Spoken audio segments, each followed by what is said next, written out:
Mga tol, isa na naman pasabog ang inilabas ni Idol Snow Badwa sa kanyang POV na ito pa lang si Cedric Berfield ay nagkaka-interest talaga ang San Miguel Beermen at binigyan niya na ng taning kung hanggang kailan na lang ito sa Blackwater Boxing.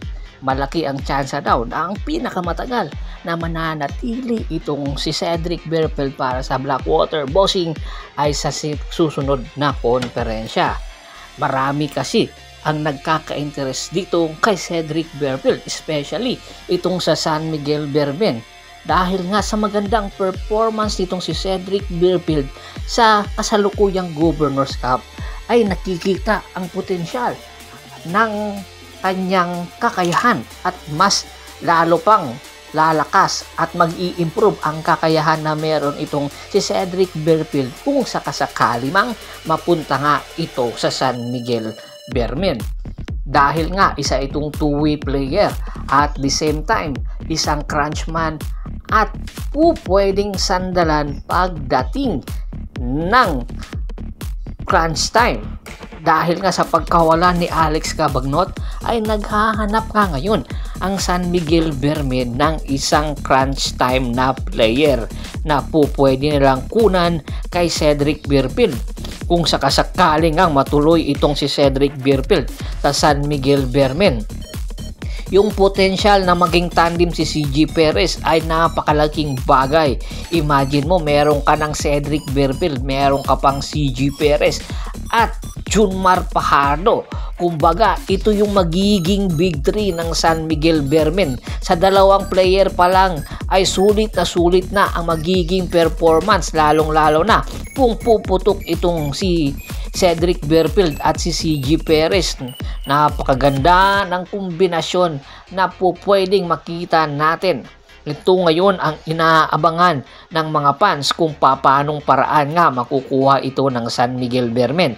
At pag-amin ni Idol Snow Badwa, hindi na daw ini-entertain ngayon ng Blackwater Boxing ang tropang Giga regarding kay Cedric Berfield. Alam naman natin na ang tropang Giga, ang Blackwater Boxing ang kanilang number 1 farm team. Malaki ang tsansa na baka lumipat na nga itong Blackwater Boxing papunta naman sa San Miguel Corporation dahil na rin sa magandang offer na ibibigay ng San Miguel sa Blackwater Boxing. Alam natin na itong Blackwater Boxing hindi seryoso at malaki ang posibilidad na ibibigay daw itong si Terence Romeo kapalit ni Cedric Berfield ayon mismo kay Idol Snow Badwa. Ayon nga kay Idol Snow Badwa, kung napansin nyo sa semi-final match-up ng Ginebra at ng San Miguel Beermen, bigla na lang ginamit itong si Terence Romeo ni Coach George Gallant na kung saan nga limited minutes na nga lang ang ibinibigay. Kaya naman daw ito ginamit para tumaas muli ang value na meron itong si Terence Romeo. Alam naman natin na si Terence Romeo ay prone injury na, kaya hindi kataka-taka na pakakawalan na talaga ito ng San Miguel Beermen at nagkakaedad na rin, pero meron pa rin kakayahan itong si Terence Romeo, pero hindi na nila ito maasa pang gagamitin dahil mas tinitingnan na ang posibilidad ng San Miguel Beermen ang long-term investment at isasama daw sa package itong si Jeron Teng na kung saan limited minutes na rin lang ang ibinibigay ni Coach George Gallant. Nakuha nga itong si Jeron Teng ng San Miguel Beermen sa free agent market. Alam natin na itong San Miguel Beermen ay nag-iipon talaga ito ng mga trade asset para sa kanilang future. Kaya hindi kataka-taka na kung sakali man kukunin itong si Cedric Berfield ng San Miguel Beermen ay marami itong maibibigay ng San Miguel na mga players papunta sa Cedric or sa Blackwater Boxing. Kumbaga, ang makukuha lang ng San Miguel si Cedric Berfield at makukuha naman ng Blackwater Boxing itong si Terence Romeo at Jeron Teng. Magagamit naman ito ng Blackwater Boxing, kanya lang hindi nga long term dahil nagkakaedad na rin ang dalawang ito.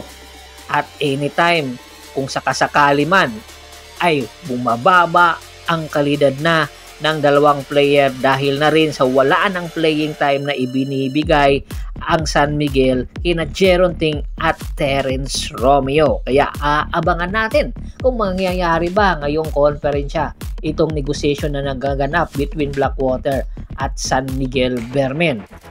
Ano sa tingin nyo? Patas ba ito? Komento na sa baba ng video at pag-usapan natin yan. Once again, hint lang po ito ni Idol Snow Badwa na malaki ang tsansa na mangyari.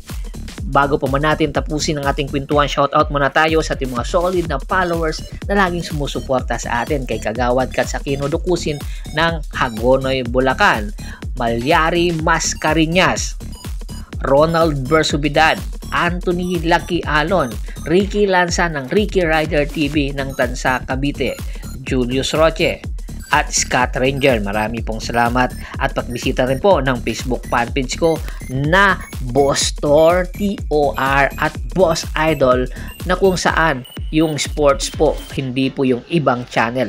Marami pong salamat. Hanggang sa muling kwentuhan. Maraming salamat po.